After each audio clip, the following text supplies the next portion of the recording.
The military jeep kicked up dust as it stopped in front of a small house on the outskirts of Ouagadougou.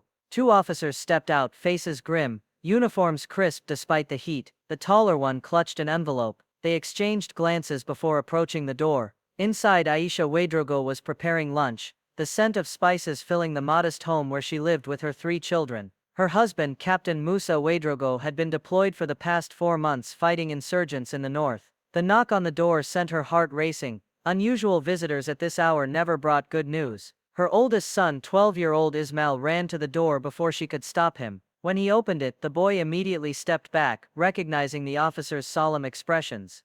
Aisha wiped her hands on her apron and moved forward, gently pulling Ismail behind her. "Madame Ouedraogo?" the taller officer asked. She nodded, her throat suddenly dry. "We regret to inform you that Captain Moussa Ouedraogo fell in combat 3 days ago while defending our nation against terrorist forces near the Mali border." Aisha heard the words but couldn't process them. Her knees weakened. The officers caught her before she hit the floor. Ismail stood frozen, while the younger children, sensing something terrible, began to cry from the other room. News traveled fast in Burkina Faso. By evening, relatives had gathered at the house. Aisha sat motionless on a chair, staring at the wall. Captain Ouedraogo had been a respected soldier, known for his bravery and dedication. The army had promised to arrange a proper military funeral in 2 days. "There's something else," the younger officer had added before leaving. "President Ibrahim Traoré wishes to personally express his condolences to your family. He will visit your home tomorrow afternoon."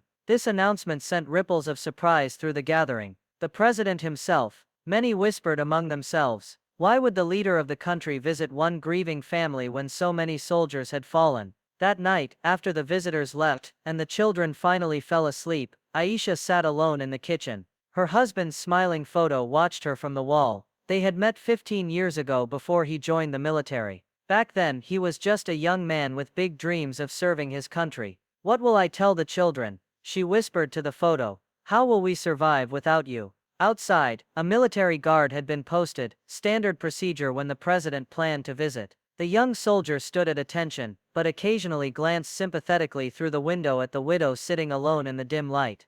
In the presidential palace across town, Ibrahim Traoré reviewed the file of Captain Moussa Ouedraogo. The fallen soldier had saved 12 civilians during his last mission before being fatally shot. Intelligence reports indicated he had discovered something important, something that might explain the recent surge in terrorist activities along the border. "Sir, are you certain about this visit?" his security chief asked. "We cannot guarantee your safety in that neighborhood." Traoré closed the file. "Captain Ouedraogo gave his life for this country. The least I can do is look his family in the eyes and thank them for his sacrifice." What Traoré didn't share was that Captain Ouedraogo had sent him a coded message just hours before his death. A message that contained information that could change everything about their understanding of who was really behind the insurgency. Information that powerful people would kill to keep secret. As midnight approached, Aisha finally went to bed, but couldn't sleep. Each time she closed her eyes, she saw her husband's face. Meanwhile, in the dark streets surrounding her home, figures moved silently, watching. They knew about tomorrow's presidential visit, and they were making plans of their own.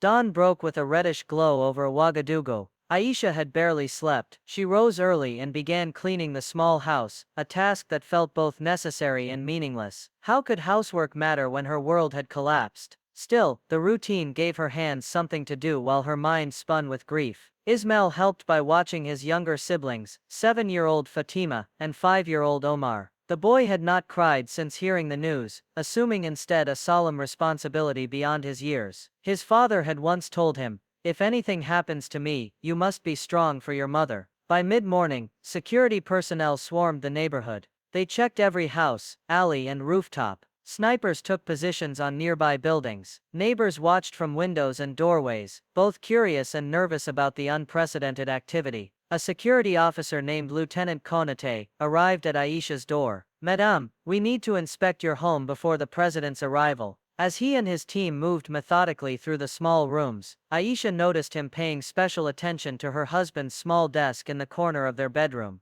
Did the captain keep any documents at home? Any papers from his recent deployment? Konate asked casually. "No," Aisha replied. "Musa never brought his work home. He said it was safer that way." The lieutenant nodded, but his eyes lingered on the desk drawer. After the team left, Aisha approached the desk. She had respected her husband's privacy while he lived, but now she wondered. With trembling hands, she opened the drawer. It contained only family photos, letters she had written him during deployments, and a small notebook. She flipped through the notebook, finding mostly personal reflections and reminders. On the last written page, however, something caught her eye, a series of numbers that made no sense to her, followed by a single name. Vauder, Vulture. The sound of vehicles arriving outside interrupted her thoughts. She quickly returned the notebook to the drawer, and went to prepare her children for the president's visit. Across town, in an elegant villa hidden behind high walls, Colonel Philippe Sagnan ended a phone call with a tight expression. A longtime military leader with connections throughout West Africa, Sagnan had been watching President Traoré's actions with growing concern. "Is everything arranged?" asked the man seated across from him, a European with cold eyes who had not offered his name. "Yes, but I don't understand why the president is personally visiting this widow. It's unprecedented." The European lit a cigarette. Aisha Go was more than a simple captain. Our sources believe he uncovered our operation at the border. If he managed to pass information to Traoré before he died. Impossible, Sagnan insisted. Our man eliminated him seconds after he sent the transmission. Whatever message he sent would be incomplete. Nevertheless, we must be certain. Your men are in position. Sagnan nodded. They're among the security detail. If there's any indication that the widow knows something, or that she's passing information to Traoré, they'll create a diversion. In the confusion, they'll secure any evidence and, if necessary, eliminate risks. The European crushed his cigarette. Remember, Colonel, there's too much at stake. The mining rights alone are worth billions. If Traoré discovers that his own military leaders are helping foreign interests steal his country's resources while blaming terrorists, it won't happen, Sagnan assured him. By tomorrow, any threat will be eliminated, and President Traoré will have nothing but suspicions he cannot prove. Back at Aisha's home, the children had been dressed in their best clothes. Neighbors brought food and helped arrange the small living room to receive such an important guest. Everyone moved solemnly, speaking in hushed tones, as if loud voices might shatter the grieving widow. Aisha kept thinking about the notebook, about Vauder. Something told her it was important, that perhaps it had something to do with why her husband died. But would mentioning it to the president put her children at risk? Outside, security tightened as the hour of the visit approached. Unknown to most, there were men on both sides of a hidden conflict, preparing for a confrontation, with one grieving family caught in the middle. The presidential motorcade moved through the streets of Ouagadougou, like a black metal snake. People stopped to watch as the vehicles passed, some saluting, others simply staring at this display of power in their humble neighborhood. Inside the lead SUV, Ibrahim Traoré sat in silence, reviewing what he knew. Captain Moussa Ouedraogo had been one of their best, smart, loyal, incorruptible. His last message had been cut short. "Sir, I have proof. The attacks are being coordinated by Vauder. He's working with foreign." Then nothing. Hours later, Ouedraogo was reported killed in an ambush. What troubled Traoré most was the timing. Only 5 people knew about Ouedraogo's special assignment investigating corruption within military leadership. One of those 5 had betrayed them. "We're approaching the location, Mr. President," his driver announced. Traoré nodded. "Remember, I want 10 minutes alone with the family. No exceptions." His security chief frowned.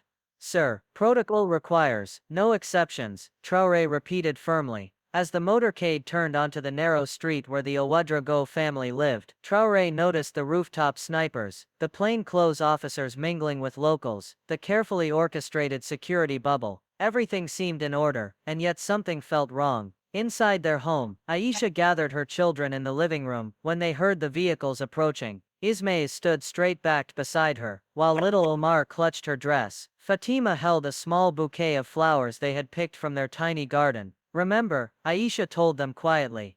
"Your father was a hero. Be proud when you meet the president." The motorcade stopped. Security personnel quickly formed a corridor from the vehicle to the house. Neighbors peered from behind security lines, whispering excitedly despite the somber occasion. Ibrahim Traoré emerged from the SUV. Younger in person than he appeared on television, wearing a simple military uniform, without elaborate decorations. His eyes scanned the surroundings with the alertness of someone who had survived multiple coup attempts. Lieutenant Konaté approached. "The house is secure, Mr. President. The family is waiting inside." Traoré nodded, and walked toward the modest home. Among the security personnel, two men exchanged glances. They wore the same uniforms as the others, but served a different master. When Traoré entered the small living room, Aisha and her children stood. The president paused at the doorway, taking in the scene, the grieving family, the photos of Captain Ouedraogo on the wall, the simple furniture arranged with obvious care for this important visit. Madame Ouedraogo, he said, his voice softer than expected.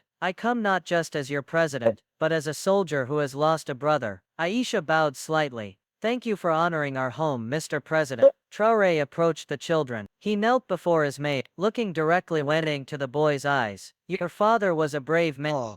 One of our finest. Ismail swallowed hard. He told me you were a good leader, someone worth fighting for. Something flickered across Traoré's face, surprise, perhaps even emotion. He placed a hand on the boy's shoulder, before standing to greet the younger children. Fatima shyly offered her flowers. These are for you, Mr. President. Traoré accepted them with a gentle smile. They're beautiful. Thank you. He turned to Aisha. May we speak privately? She nodded and led him to the kitchen, away from the security personnel waiting in the living room. Among them, one officer spoke quietly into his radio. They're alone now. Kitchen area. In the kitchen, Traoré spoke quickly. Madame, I believe your husband had information vital to national security. Did he leave anything with you? Any messages or documents? Aisha hesitated, thinking of the notebook. Could she trust this man with whatever secret had gotten her husband killed? Outside the house, a black car without government plate slowly approached the security perimeter. The kitchen felt smaller, with the president's presence. Aisha looked into Ibrahim Traoré's eyes, searching for something she could trust. Her husband had spoken of him with respect. A young leader trying to free their country from both terrorist threats and foreign exploitation. There is a notebook, she said, finally, her voice barely above a whisper. In his desk drawer, I found strange numbers and a name, Vaudreuil. Traoré's expression remained neutral, but his eyes sharpened. Show me. In the living room, Lieutenant Konaté checked his watch, then nodded to one of the security officers. The man touched his earpiece, pretending to receive instructions, then approached another guard. The president wants us to check the perimeter again. Several officers filed out, leaving only two with the children. Outside, the black car had stopped 100 meters away. Its windows were tinted, concealing whoever watched from inside. Aisha led Traoré to the bedroom, and withdrew the notebook from the desk drawer. Her hands trembled slightly, as she handed it to him. The president flipped immediately to the last pages, his face darkening as he read. These are coordinates, he murmured, and dates of planned attacks. He looked up at Aisha. Did your husband tell you anything about his last mission? She shook her head, only that it was different. He seemed worried. The night before he left, I found him praying for a long time. Traoré carefully tore out the page with the coordinates. Your husband discovered that someone high in our military is coordinating with foreign interests, pretending to fight terrorists, while actually enabling them, all to control the gold and lithium mines in our country. Aisha pressed her hand to her mouth. And this person, this Vaudreuil, had him killed. I believe so. Traoré's voice hardened. And now they're watching us, waiting to see if he passed his evidence to me. A sudden commotion erupted outside, shouting, then the crack of a gunshot. Traoré instinctively reached for his sidearm, while positioning himself between Aisha and the window. Mr. President, it was his security chief calling urgently from the living room. Stay here, Traoré ordered. I locked the door behind me. As he moved toward the living room, gunfire erupted again, closer this time. In the chaos, Aisha ran not to the door, but to her children. Ismail had already gathered his siblings under the dining table, covering them with his body. Outside, the situation was deteriorating rapidly. What appeared to be a terrorist attack had breached the security perimeter. The black car had accelerated toward the house, stopping just short of the guards, who raised their weapons too late. Inside the car, Colonel Sagnan watched through binoculars. Perfect, he said to the European beside him. In the confusion, no one will question a few additional casualties. 3 men dressed as Islamic militants charged toward the house, firing automatic weapons. Presidential guards returned fire, dropping 1 attacker immediately. But this was exactly what Sagnan had planned, a diversion to allow his men inside the house, to eliminate any evidence, and if necessary, Widow. Inside, Traoré quickly assessed the situation. This was no random attack. The timing was too perfect. Secure the family, he ordered his loyal guards. No one enters that kitchen except me. But as he turned back toward the kitchen, Lieutenant Konaté blocked his path, weapon drawn. I'm sorry, Mr. President. I need that notebook page. Understanding dawned on Traoré's face. You're working for Vautour. Konaté's expression hardened. Give me the page, and perhaps the widow and her children can live. You would betray your country for money? Traoré asked quietly. For survival, Konaté replied. You cannot defeat them, they control too much. Outside, gunfire intensified. The remaining attackers had breached the front door. In seconds they would reach the living room. Time seemed to slow down. In the narrow hallway, Ibrahim Traoré faced Lieutenant Konaté, both men with weapons drawn. Behind Traoré, the frightened family huddled together. Outside, gunfire continued, as loyal guards fought the fake militants. Lower your weapon, Lieutenant, Traoré said calmly. This isn't who you are. Konaté's hand trembled slightly. You don't understand the power they have. They'll kill my family. And how many families have died because of these attacks they've staged? How many children like these? Traoré nodded toward Ismail, who was watching wide-eyed from behind his mother. The front door burst open. Two men in militant disguises rushed in, weapons raised. Traoré's personal guard engaged them immediately. More gunfire erupted in the small living room. Furniture splintered, and windows shattered. In that moment of chaos, Konaté made his decision. He turned and fired, not at Traoré, but at one of the entering attackers. The man fell, surprised betrayal on his face. Get them to safety, Konaté shouted to Traoré, indicating Aisha and her children. There's a back exit through the kitchen. Traoré didn't hesitate. He herded the family toward the kitchen, while Konaté provided covering fire. Little Omar was crying openly now, while Fatima remained frozen in shock. Ismail helped his mother, who had grabbed a small photo of her husband. This way, Traoré directed them to a rear door that led to a small backyard. His radio crackled with reports of the ongoing firefight at the front of the house. Sir, we've neutralized 2 attackers, but we're taking heavy fire from a position down the street. Hold your positions, Traoré ordered. I'm evacuating the family.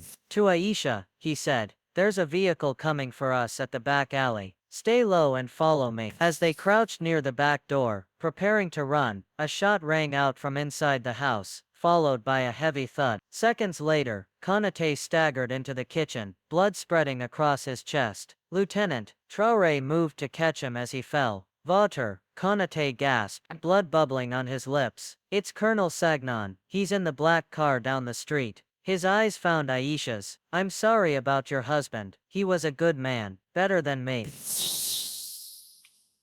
Save your strength, Traoré said, but they all knew it was too late. With his last breath, Konaté pressed something into Traoré's hand, a flash drive. Ouédraogo gave this to me before his last mission. Insurance, he said. I couldn't bring myself to destroy it. Then the lieutenant was gone, his eyes staring vacantly at the ceiling. Silence fell over the room for a moment, broken only by the distant gunfire, and Omar's muffled sobs against his mother's shoulder. Ismail stepped forward, and gently closed Konaté's eyes. The gesture, so adult from such a young boy, struck Traoré. He tried to make it right in the end, Ismail said quietly. There was no time to reflect further. The back door splintered as bullets tore through it. Traoré pushed the family down behind the solid kitchen counter. New plan, he said, checking his weapon. My men can't reach us from the front. We need to move now. Across the room was a small window that led to the neighbor's yard. It would be tight for adults, but passable. Ismail, you go first and help your siblings through, Traoré instructed. The boy nodded, his face determined despite the fear in his eyes. As Ismail crawled toward the window, the kitchen door from the hallway began to open. Traoré aimed his weapon, ready to defend the family with his life if necessary. The kitchen door swung open to reveal one of Traoré's trusted guards, wounded but still fighting. Mr. President, we've secured a path to the rear vehicle. We must move now. Relief washed over Traoré's face. Change of plan, he told Ismail, who had already reached the window. We go with him. The guard provided covering fire as they made their way through the house. The living room was unrecognizable, furniture destroyed, walls pockmarked with bullet holes, 2 bodies on the floor. Aisha kept her children's heads down, shielding their eyes from the destruction of their home and the dead men. They reached the back door, just as another explosion rocked the front of the house. Outside, 3 presidential guards waited beside an armored SUV. Quickly, one called, scanning the surroundings with his weapon raised. Traoré helped Aisha and the children into the vehicle, then turned to his head of security. What's the situation?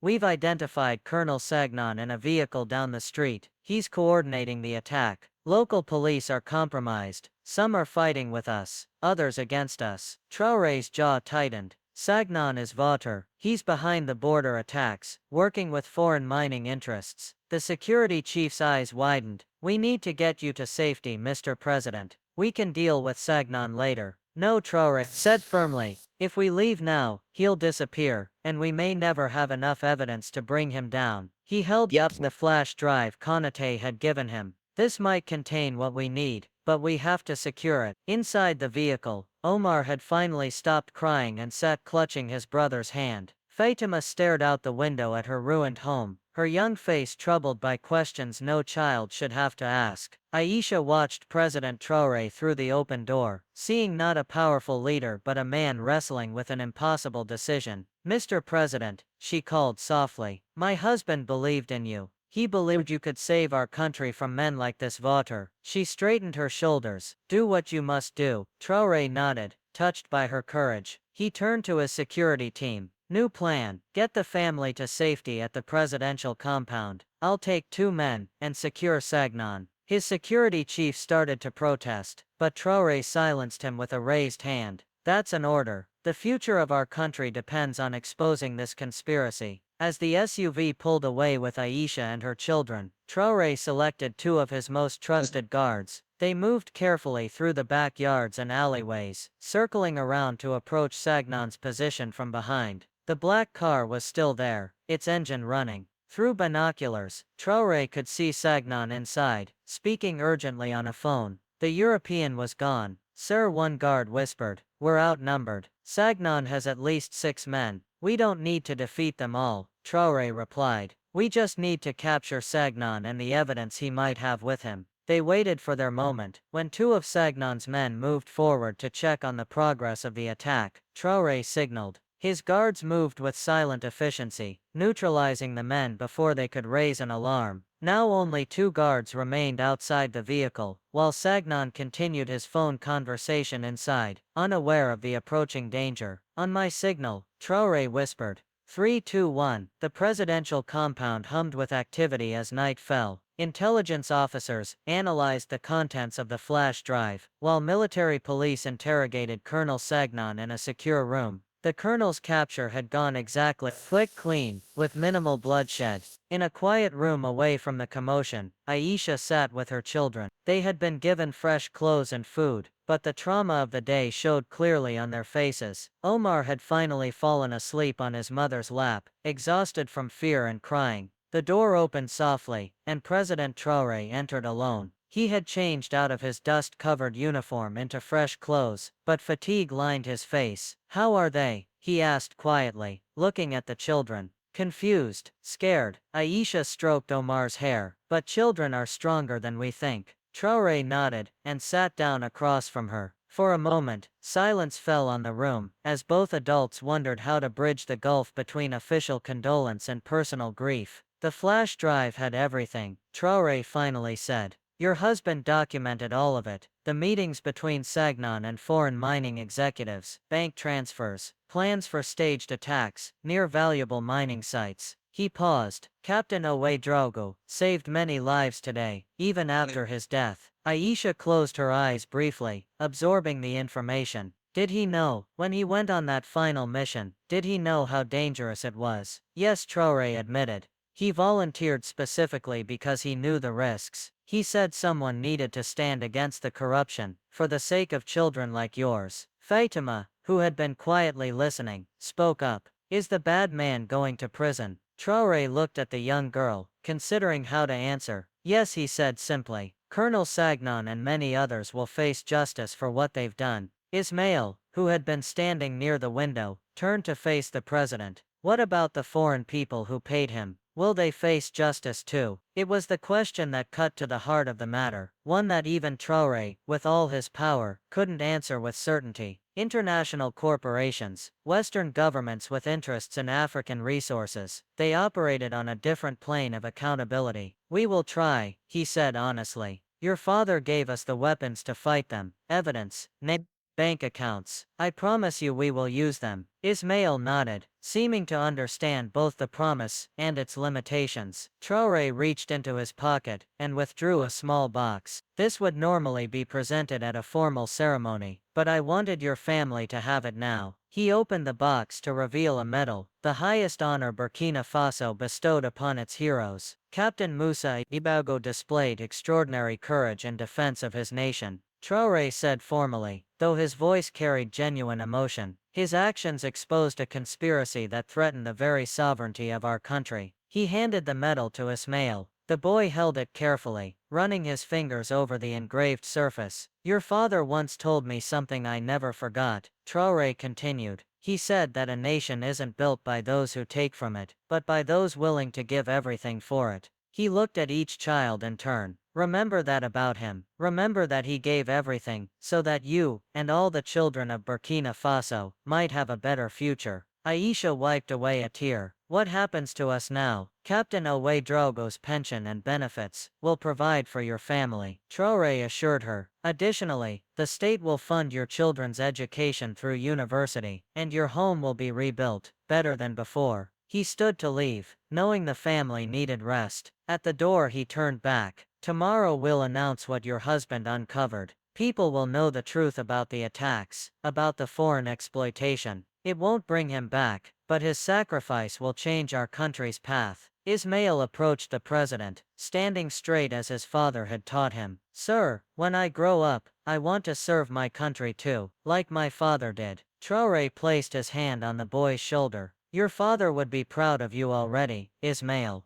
But remember, there are many ways to serve. Find the one that uses your unique gifts. As the president left the room, silence fell once more. But it was a different kind of silence now, not the heavy silence of shock and grief that had first descended when the officers brought news of Captain Ouédraogo's death, but a quieter silence tinged with purpose. Aisha gathered her children close. They had lost their father, their home, their sense of safety. But something new had been born in the crucible of this terrible day, a legacy, a promise, a path forward. Outside the window, the lights of Ouagadougou twinkled against the African night. Somewhere in the city, Colonel Sagnon was beginning to understand that his betrayal had failed. The conspiracy was unraveling, and though one good man had fallen, his death would not be in vain. In the quiet room, Aisha whispered a prayer of thanks for her husband's courage, and asked for strength to raise their children with the same sense of duty and honor that had defined his life. The nation would mourn tomorrow, but tonight, in this moment of silence, a family began to heal.